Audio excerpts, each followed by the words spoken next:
आज संभल की शाही जामा मस्जिद में बहुत ही सुकून के साथ जुमे की नमाज़ हुई है। काफ़ी तादाद में लोगों ने जुमा अदा किया है और काफ़ी तरह की वीडियो भी बनी है। तो मीडिया वाले भी काफ़ी मौजूद थे, पुलिस फोर्स बल भी बहुत ज़्यादा तैनात था, RRF के जवान भी थे और पुलिस के जवान भी थे। काफ़ी मतलब 1600-1700 के आसपास पुलिस के जवान थे। सारी जो फोर्स थी वो कुल मिला के इतनी थी। बाकी लगभग 3000 लोगों के आसपास लोगों ने जुमा अदा किया है। तो देखते हैं क्या क्या बातचीत हुई है नेताओं के द्वारा और मीडिया के द्वारा, देखते हैं पूरी report.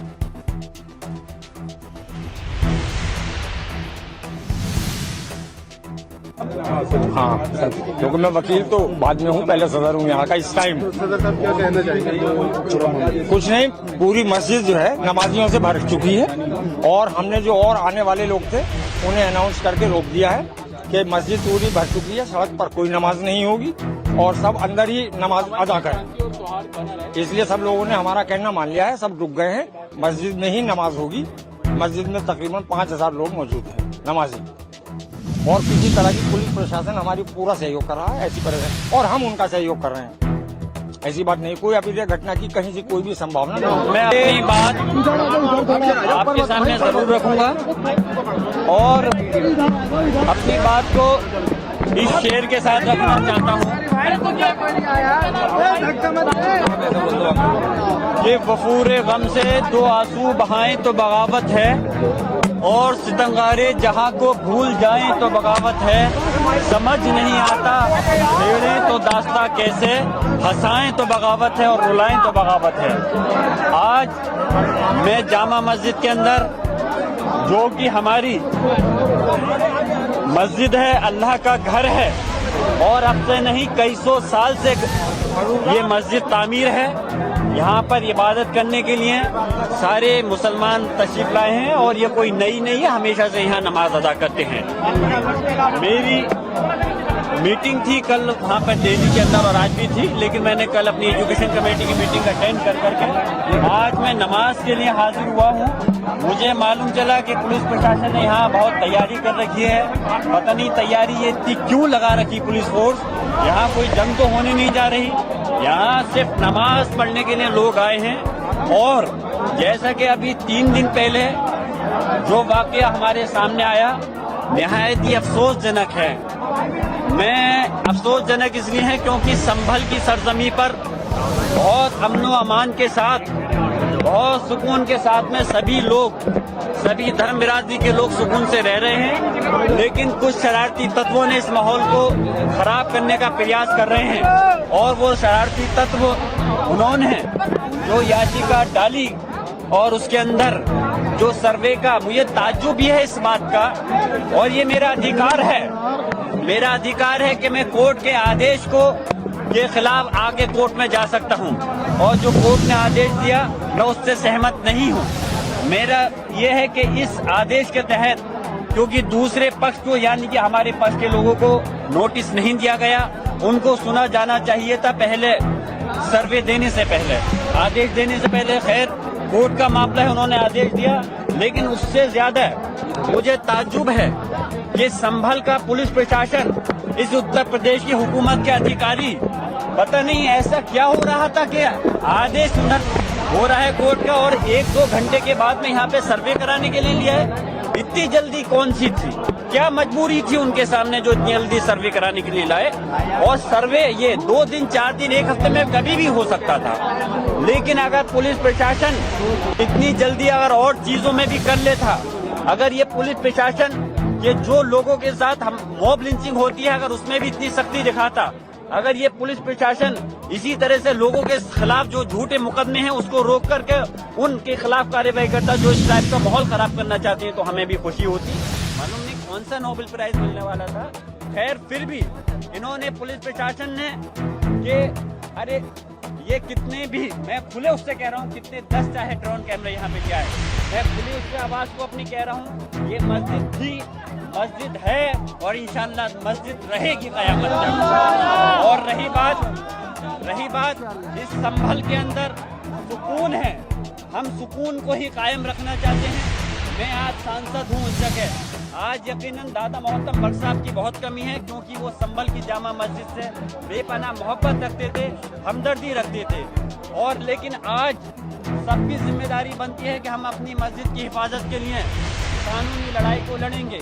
Place of worship act जो कि पार्लियामेंट ने बनाया था, मैं पूछना चाहता हूं कि संविधान ये प्रदेश और देश किसी की भावना से नहीं चलेगा, ये देश संविधान से चलेगा, ये देश कानून से चलेगा। हमारी पार्लियामेंट ने प्लेस ऑफ वर्शिप एक्ट बनाया था, उसके अंदर सीधे सीधे ये है कि जो 15 अगस्त 1947 से पहले जो भी धार्मिक स्थल अपनी जगह है वो अपनी जगह रहेंगी। उसकी धारा 2 कहती है, प्लेस ऑफ वर्शिप एक्ट की धारा 2 कहती है कि अगर कोई केस अगर किसी धार्मिक स्थल के खिलाफ है और अगर वो केस अदालतों के अंदर है जो 1947 15 अगस्त से पहले धार्मिक स्थल है, तो उस केस को, उन पेंडिंग केसों को बंद कर दिया जाएगा। प्लेस ऑफ वर्शिप एक्ट की धारा 3 कहती है कि किसी भी प्रकार के किसी भी धार्मिक स्थल को दूसरी धार्मिक स्थल में नहीं बदला जाएगा। प्लेस ऑफ वर्शिप एक्ट की धारा 5 कहती है कि जो बाबरी मस्जिद को छोड़ करके हर धार्मिक स्थल पर ये लागू होगा। तो मैं पूछना चाहता हूँ, क्या सुप्रीम कोर्ट का जो बनाया हुआ कानून है उसको मानने, सुप्रीम कोर्ट ने पार्लियामेंट का बनाया हुआ जो कानून है उसको सभी लोगों को मानना पड़ेगा, चाहे पुलिस प्रशासन हो या कोर्ट हो, उस कानून को मानना है।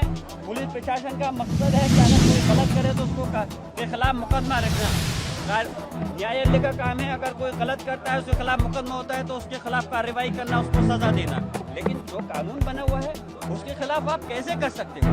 हमारी मस्जिद को ये 2, 4, 5, 10 साल पुरानी नहीं है।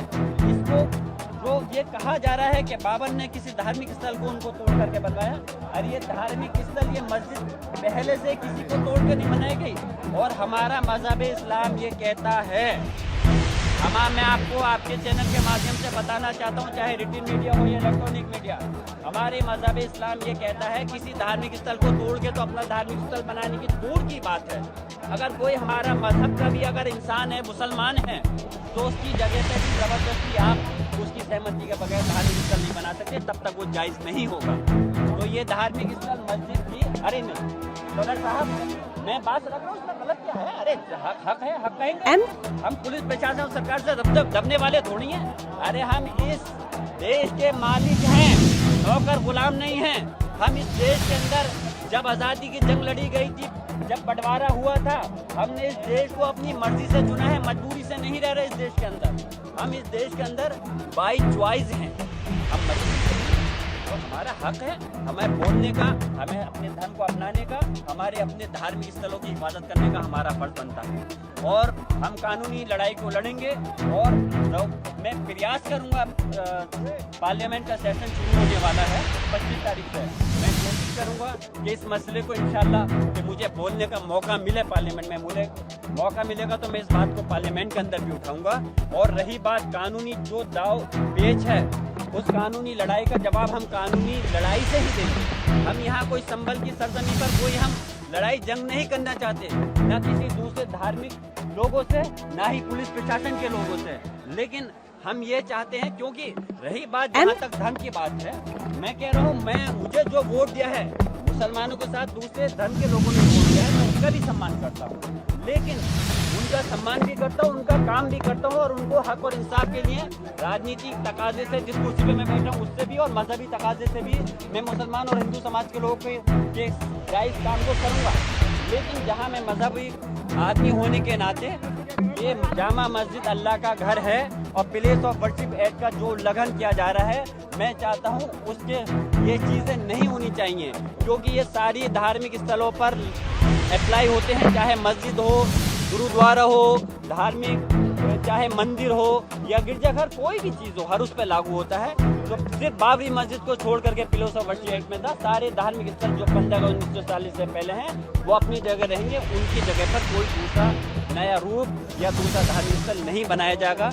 मैं फिर से आप सब लोगों से ये कहता हूँ कि आप लोग भी मीडिया के लोग हैं, आप लोग इस देश का चौथा पिलर कहलाते हैं। आप लोग भी हक और इंसाफ और सच की आवाज़ को दिखाइए कि किस प्रकार यहाँ पे संविधान के गला घोटा जा रहा है, किस प्रकार संविधान की धज्जियाँ उड़ाई जा रही है। मैं आखिर में अपने सभी मुसलमान भाइयों से ये बात कहता हूँ कि वो सुकून से रहें, कोई किसी के भड़काऊ बयान में नहीं आए। लेकिन अभी उसकी इस मस्जिद की जंग के लिए हम लोग आगे हैं। हम कानूनी दावपेच लड़ेंगे और इंशाअल्लाह ताला इस जंग को हम हर हाल में जीतेंगे। और बाबरी मस्जिद और हमारी जामा मस्जिद के लिए हम कानूनी हिफाजत भी करेंगे और इंशाअल्लाह ताला हर तरह से जो भी ज़रूरत होगी हम अपनी जामा मस्जिद के लिए पूरी तरह से हिफाजत करने के लिए हमेशा मैं ही नहीं सारे लोग रहेंगे। हम अपनी इस प्रदेश और देश के अंदर जो 1947 से पहले की मस्जिद धार्मिक स्थल है किसी को भी छीनने नहीं देने के हैं।